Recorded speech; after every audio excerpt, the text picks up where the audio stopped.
नमस्कार दोस्तों, स्वागत है आप सभी का फिर से एक बार अकाउंट फ्रेंडली जोन चैनल पे। दोस्तों, पिछले सेशन में और लगातार कई बार आपको एमसीक्यू के कई वीडियो मैंने भेजा है, जिसमें पहला चैप्टर आपको नॉन प्रॉफिट ऑर्गेनाइजेशन के पार्ट 1 और पार्ट 2 वीडियो मिले हैं।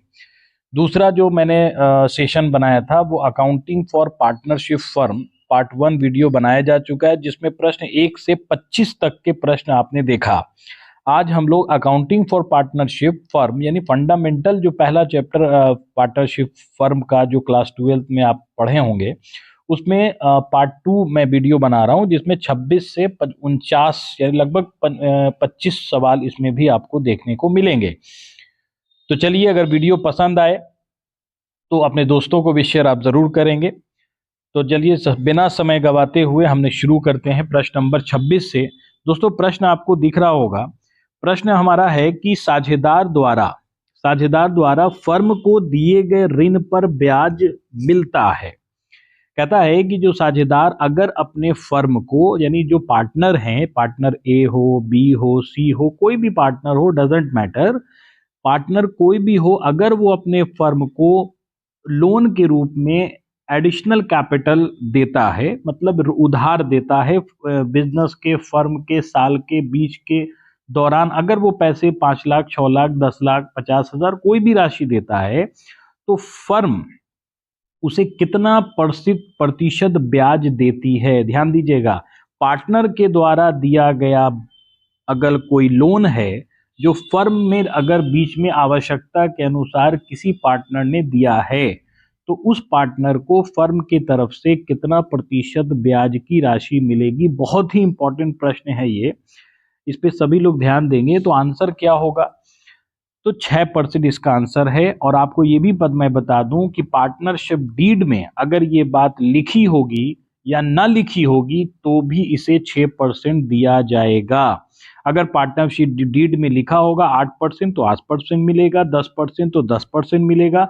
लेकिन पार्टनरशिप डीड नहीं है, साझेदारी संलेख नहीं है, कॉन्ट्रैक्ट नहीं हुआ है, उसकी अनुपस्थिति में भी उसे इंटरेस्ट मिलेगा। लेकिन कितना मिलेगा? याद रखिएगा, 6% ही उसे ब्याज मिलेगा, चाहे साझेदारी संलेख लिखा हो या ना लिखा हो।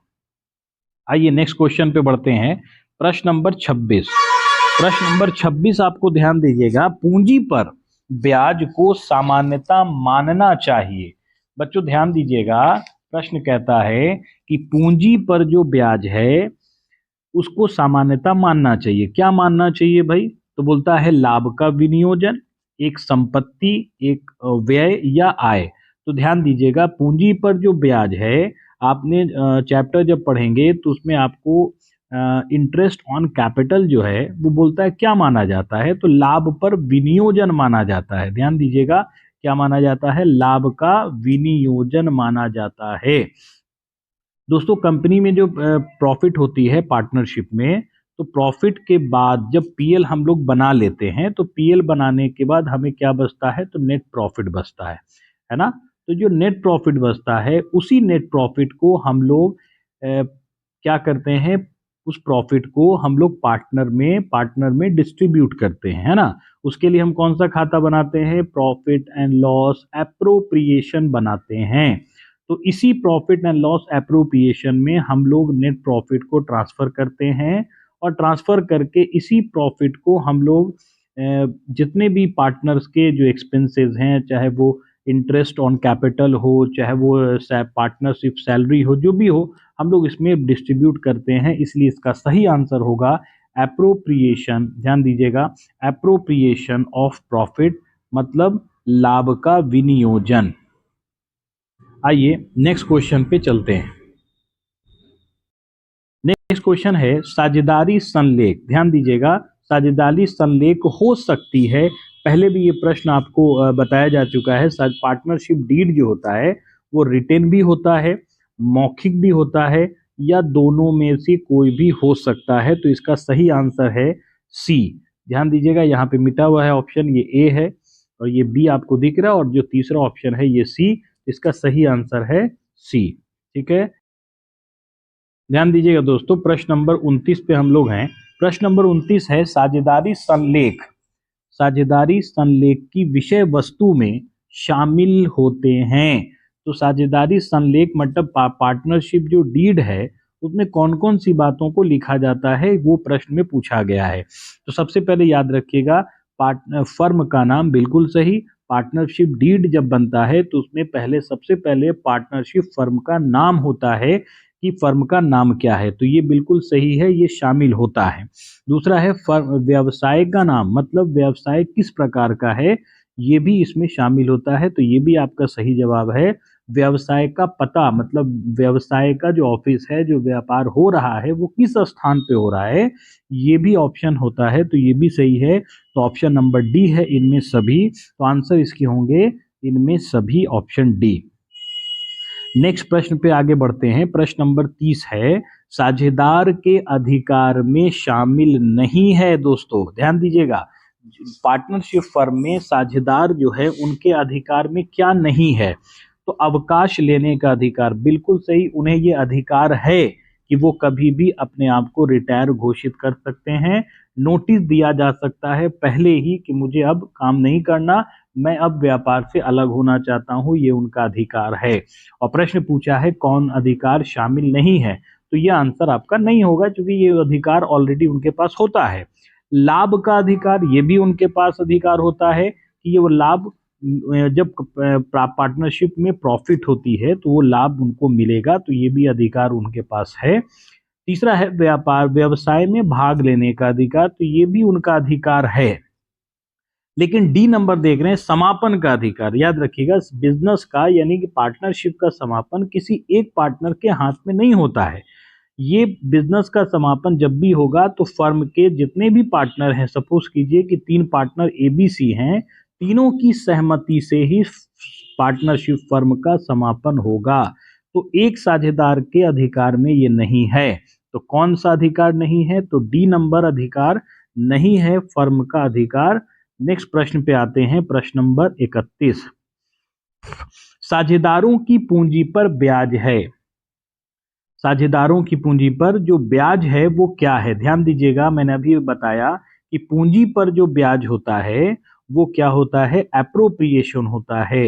यानी कि जब पार्टनरशिप हम लोग PL profit and loss appropriation जब बनाते हैं, तो नेट प्रॉफिट जो हम यहाँ पर लिखते हैं क्रेडिट साइड में, उसमें सबसे पहले हम लोग क्या विनियोजन करते हैं, क्या एप्रोप्रिएशन करते हैं, तो सबसे पहले इंटरेस्ट ऑन कैपिटल ही हम लोग एप्रोप्रिएट करते हैं। तो इसका आंसर सही, इसका आंसर होगा, ध्यान दीजिएगा बच्चों, विनियोजन, यानी के ऑप्शन नंबर बी इसके आंसर। प्रश्न नंबर 32 पे आते हैं। प्रश्न है कि साझेदार के पूंजी खाते के प्रारंभिक शेष को क्रेडिट किया जाता है। ध्यान दीजिएगा, वो कहता है कि जब पार्टनर कैपिटल अकाउंट हम बनाते हैं, है ना, पार्टनर कैपिटल अकाउंट जब बनाते हैं तो प्रारंभिक शेष को क्रेडिट किया जाता है। तो क्रेडिट हम किसको करते हैं, ये आपसे पूछा गया है। इसमें ऑप्शन आप देख रहे होंगे, पार्टनरशिप अकाउंट जब बनाते हैं तो सबसे पहले हम लोग पार्टनर के कैपिटल को लिखते हैं किस नाम से, बाई बैलेंस बीडी के नाम से सबसे पहले लिखा जाता है। क्या लिखा जाता है, क्रेडिट किया जाता है ना, इधर होता है डेबिट। तो आपसे प्रश्न पूछ रहा है कि साझेदारी के पूंजी खाते के प्रारंभिक शेष को क्रेडिट किया जाता है। ध्यान दीजिएगा, क्रेडिट किया जाता है, तो इसमें क्रेडिट क्या किया जाता है, तो बोलता है क्रेडिट आपको पूंजी पर ब्याज, ये आपके क्रेडिट किए जाते हैं। बाकी जो आपका है इंटरेस्ट ऑन ड्राइंग, ये डेबिट होता है दोस्तों, ड्राइंग भी डेबिट होता है और शेयर इन लॉस भी डेबिट होता है। तो क्रेडिट कौन सा होता है, तो पहला ऑप्शन है इंटरेस्ट ऑन कैपिटल आपके क्रेडिट होते हैं।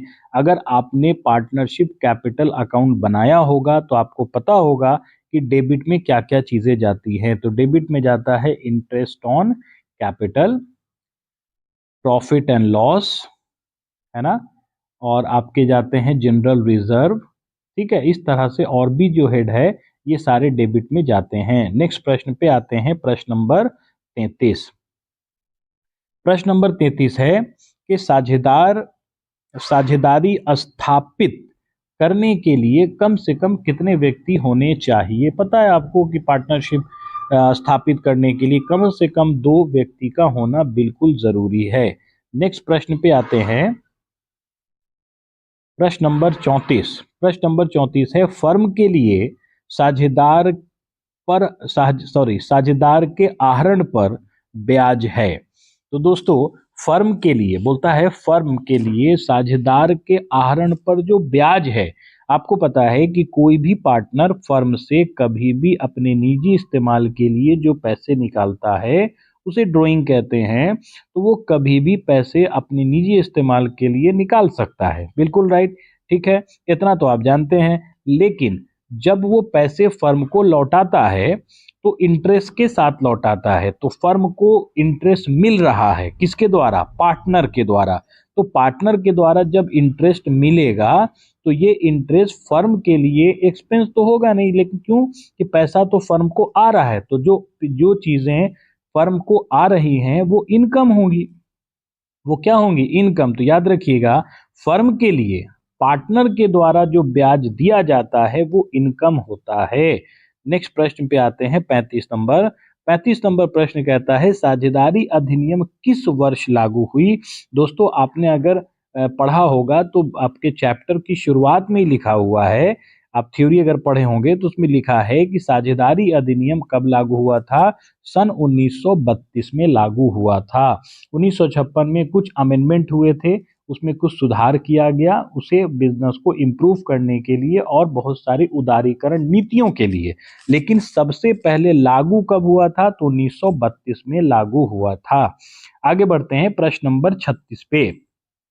साझेदारों की पूंजी अस्थायी होने पर कौन से खाते खोले जाते हैं? ध्यान दीजिएगा, प्रश्न पूछा है कि साझेदारों की पूंजी, ध्यान दीजिएगा, साझेदारों की पूंजी अस्थायी होने पर कौन से खाते खोले जाते हैं?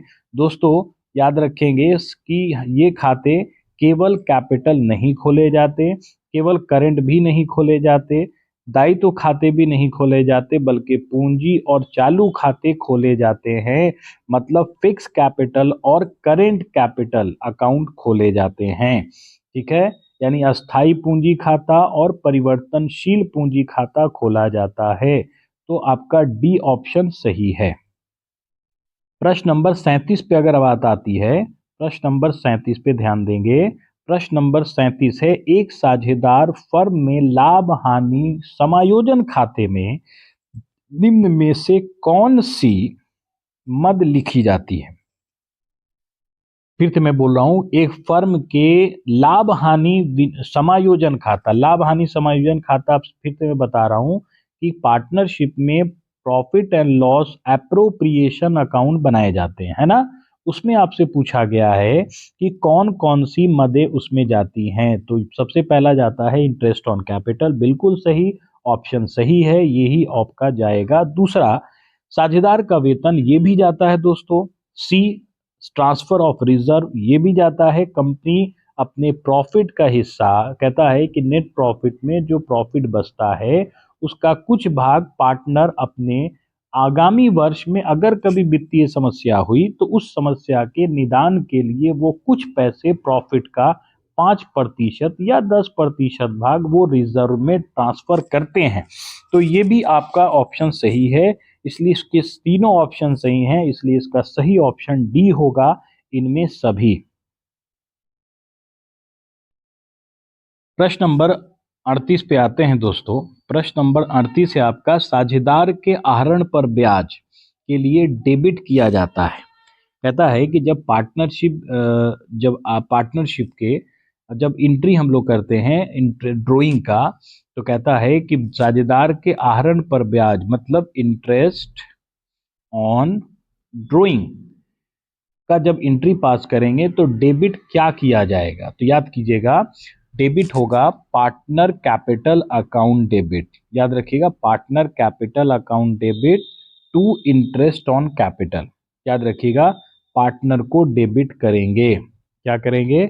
मैं फिर से एंट्री कर रहा हूं, partner capital account debit to interest on drawing. ठीक है, तो आप देखिए क्वेश्चन पूछा था कि इंटरेस्ट ऑन ड्रॉइंग में डेबिट क्या किया जाएगा, जब जब जब आप एंट्री करेंगे तो डेबिट क्या हो रहा है, तो पार्टनर कैपिटल अकाउंट आपके डेबिट हो रहे हैं। तो इसका सही आंसर होगा पहला।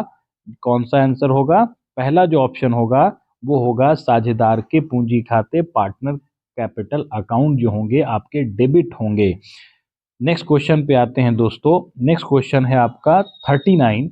इनमें से कौन साझेदारी की विशेषता नहीं है ना, बोल रहा है जो विशेषता नहीं है उसको बताना है। एग्रीमेंट ये विशेषता है तो ये तो होगा नहीं। दूसरा, प्रॉफिट को बांटना, ये भी सही है, ये भी नहीं होगा। लिमिटेड लायबिलिटी, ये आपके नहीं होंगे, ये विशेषता नहीं है। याद रखिएगा, पार्टनरशिप में जो साझेदारी होती है उनके पास अनलिमिटेड लायबिलिटी होती है, बहुत सारी दायित्व उन पे होती है, लिमिटेड नहीं होती। और चौथा ऑप्शन भी सही है, दो या दो से अधिक व्यक्ति, ये भी होता है। तो कौन सी साझेदार की विशेषता नहीं है? तो सी नंबर विशेषता नहीं है। लिमिटेड लायबिलिटी नहीं होती है, अनलिमिटेड लायबिलिटियां होती हैं। प्रश्न नंबर 40 पे आते हैं। लाभ हानि नियोजन खाता बनाया जाता है, ध्यान दीजिएगा, लाभ हानि नियोजन खाता बनाया जाता है। Profit and loss appropriation account is prepared to, बोलता है कि ये क्यों बनाया जाता है, किस चीज के लिए बनाया जाता है? तो संचय कोष बनाने के लिए? बिल्कुल नहीं sir. Profit and loss appropriation, याद रखिएगा, मैंने बताया था क्यों बनाया जाता है। प्रॉफिट को, जो पार्टनरशिप में जो प्रॉफिट हुआ है उस प्रॉफिट को पार्टनर में बांटने के लिए, यानी किस पार्टनर को कितना हिस्सा मिलेगा, ये बांटने के लिए हम प्रॉफिट एंड लॉस एप्रोप्रिएशन बनाते हैं। तो इसमें रिजर्व की तो कोई बात होगी ही नहीं, तो ये ऑप्शन तो होगा नहीं। नेट प्रॉफिट निकालने के लिए? नहीं सर, नेट प्रॉफिट हम लोग पीएल अकाउंट बनाकर निकालते हैं, इसलिए ये भी ऑप्शन नहीं होगा। फिर बोलता है विभाज्य लाभ निर्धारण कर लिए, बिल्कुल सही। लाभ का निर्धारण, पार्टनर को कितना कितना लाभ दिया जाएगा। सपोज कीजिए कि 15,000 का प्रॉफिट किसी संस्था में हुआ है और 3 पार्टनर हैं, वहां कितने पार्टनर हैं? 3, ए बी सी। और संस्था में बताया गया है कि तीनों पार्टनर बराबर के अधिकार हैं, तो 15,000 को 3 बराबर भाग में बांटेंगे तो 5,000 रुपए ये तीनों पार्टनर को मिलेंगे। तो यही 15,000 का डिस्ट्रीब्यूशन 5,000 हम लोग किस में करते हैं? हम लोग ये प्रॉफिट एंड लॉस में करते हैं, यानी ऑप्शन सी आपके सही होंगे। यानी लाभ का निर्धारण करने के लिए हम लोग बनाते हैं। प्रश्न नंबर 41 पे आते हैं। साझेदारों के द्वारा फर्म को दिए गए अग्रिम पर ब्याज है। साझेदार को जो फर्म को दिए गए अग्रिम ब्याज हैं वो क्या हैं? वो प्रभार हैं, है ना। यानी कि पार्टनर जब बिजनेस से पैसा विड्रॉ करते हैं, और विड्रॉ मतलब ड्रॉइंग पर्सनल यूज के लिए निकालते हैं, और जब इंटरेस्ट वापस करते हैं तो ये इंटरेस्ट उन पर क्या है? प्रभार है, चार्ज है ना। ये किसी भी हाल में उन्हें देना ही देना है। तो जो किसी भी हाल में देना है वो प्रभार होता है आप पर, ठीक है। नेक्स्ट प्रश्न पे आते हैं। प्रश्न नंबर 42 है, साझेदारी संलेख को डैश भी कहा जाता है। ध्यान दीजिएगा, साझेदारी संलेख मतलब पार्टनरशिप डीड की बात हो रही है, कॉन्ट्रैक्ट की बात हो रही है, उसे और किस नाम से जाना जाता है? प्रोस्पेक्टस? नहीं सर, प्रोस्पेक्टस कंपनी के बारे में होता है। तो कंपनी के बारे में तो हम पढ़ नहीं रहे, हम तो पार्टनरशिप के बारे में पढ़ रहे हैं। आर्टिकल्स ऑफ एसोसिएशन, ये भी कंपनी के इंपॉर्टेंट डॉक्यूमेंट हैं। प्रिंसिपल ऑफ पार्टनरशिप, साझेदारी के सिद्धांत, बिल्कुल नहीं, ये सिद्धांत नहीं है। साझेदारी का अंतर नियम, ऑप्शन नंबर डी जो है आपका सही सही आंसर है साझेदारी का अंतर नियम। ये साझेदारी के अंतर नियम है दोस्तों, ठीक है। इसमें साझेदारी के नियम लिखे होते हैं, जो आपस में 2-3 पार्टनर मिलकर जब बिजनेस शुरू करते हैं तो वो नियम के अनुसार ये सारी बात इसमें लिखते हैं। तो सही आंसर है डी। नेक्स्ट प्रश्न पे आते हैं, प्रश्न नंबर 43। तो प्रश्न नंबर 43 है, यदि फर्म की कुल संपत्ति 4,05,000 हो एवं कुल दायित्व, कुल बाहरी लेनदार, है ना, कुल बाहरी माने एक्सटर्नल जो क्रेडिटर है वो 55,000 है, तो साझेदारों की पूंजी की राशि निकालिए, यानी कैपिटल आपको फाइंड आउट करना है। ठीक है, कैपिटल हमें निकालना है। तो कैसे निकालेंगे, तो बहुत आसान सी बात है, हम लोग कैपिटल निकालना है और बैलेंस शीट का इंफॉर्मेशन आपके पास है ना। तो आप ऐसे देखिए कि एसेट्स हमारा इधर होता है, तो ये हमारी लायबिलिटी है। एसेट्स हमारे पास है 4,05,000, है ना, और लायबिलिटी हमारे पास कितनी है, 55,000। तो एसेट्स में से हम लायबिलिटी, मतलब ये हमारा जो एसेट्स है ये हमारा डेबिट है, और लायबिलिटी मान लेते हैं क्रेडिट है। तो डेबिट में से क्रेडिट हम क्या करेंगे, घटा लेंगे। यानी सिंपल सा फॉर्मूला का इस्तेमाल अगर कर लें, तो एसेट्स में से आप लायबिलिटी अगर घटाओगे तो आपका जो बचेगा शेष वो आपका 3,50,000 आएगा। तो सही आंसर आपके होंगे 3,50,000, मतलब ऑप्शन ए। ठीक है, नेक्स्ट प्रश्न पे आगे बढ़ते हैं। प्रश्न नंबर 44 कहता है कि चालू खाता है, करंट अकाउंट जो है, जाहिर सी बात है करंट अकाउंट पर्सनल अकाउंट है, आप कई बार पढ़ चुके हैं, 11th क्लास में खूब आपने पढ़ा है। तो जो 44 का जो आंसर होगा वो ऑप्शन ए होगा। नेक्स्ट प्रश्न पे आते हैं, प्रश्न नंबर 45। प्रश्न नंबर 45 है, साझेदार का चालू खाता बनाया जाता है जब साझेदार की पूंजी रखी जाती है। आपसे पूछ रहा है कि पार्टनर करेंट अकाउंट कब बनाए जाते हैं। तो आपको कई बार बताया जा चुका है कि पार्टनर करेंट अकाउंट कब बनता है, जब हमारा पूंजी अस्थाई हो, फिक्स हो। जब फिक्स बेसिस पे हमारा पूंजी होगा तो हमें पार्टनर करेंट अकाउंट बनाने की जरूरत पड़ती है। आइए नेक्स्ट प्रश्न पे आते हैं। नेक्स्ट प्रश्न है दोस्तों, साझेदारी संलेख के अभाव में साझेदार हकदार नहीं है। यानी पार्टनरशिप डीड जो है अगर वो नहीं है तो उसके अभाव में हमें किस किस का अधिकार नहीं है, वो बात आपसे पूछा है।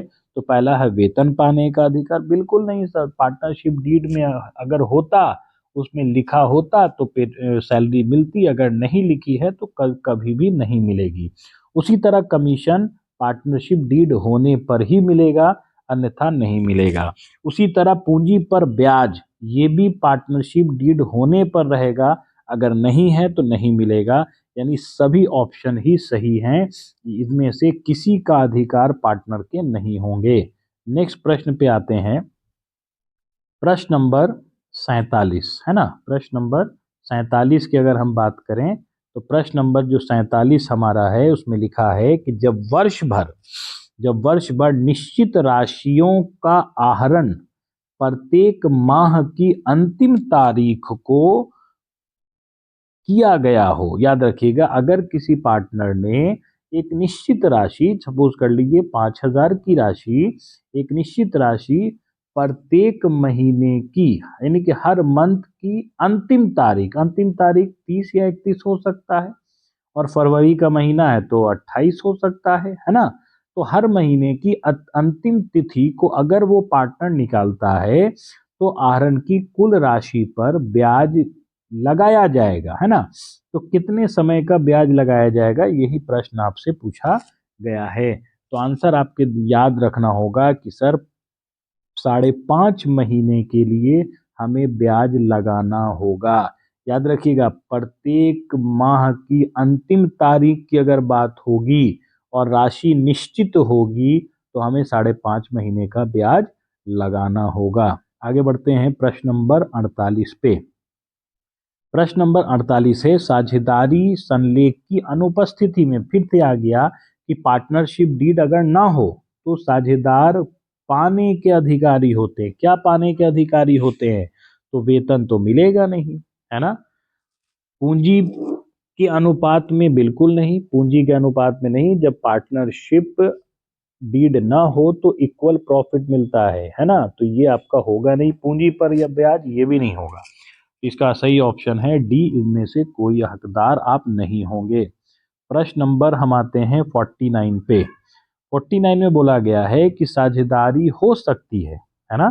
क्या हो सकती है, लिमिटेड, असीमित, ऐच्छिक, या इनमें सभी। तो सही आंसर हो गए इसके 49 का डी, साझेदार हो सकता है, सीमित भी हो सकता है, असीमित भी हो सकता है, ऐच्छिक भी हो सकता है, इसलिए सही आंसर है डी, इनमें सभी। तो दोस्तों, अगर वीडियो पसंद आया है और आपको लग रहा है कि आपको फायदा होगा और दूसरों को भी आप फायदा पहुंचाना चाहते हैं, तो कृपया आप इसे शेयर जरूर करें और कमेंट करें, ताकि मैं दूसरा वीडियो बनाने के लिए प्रेरित हूं। सभी बच्चों का धन्यवाद।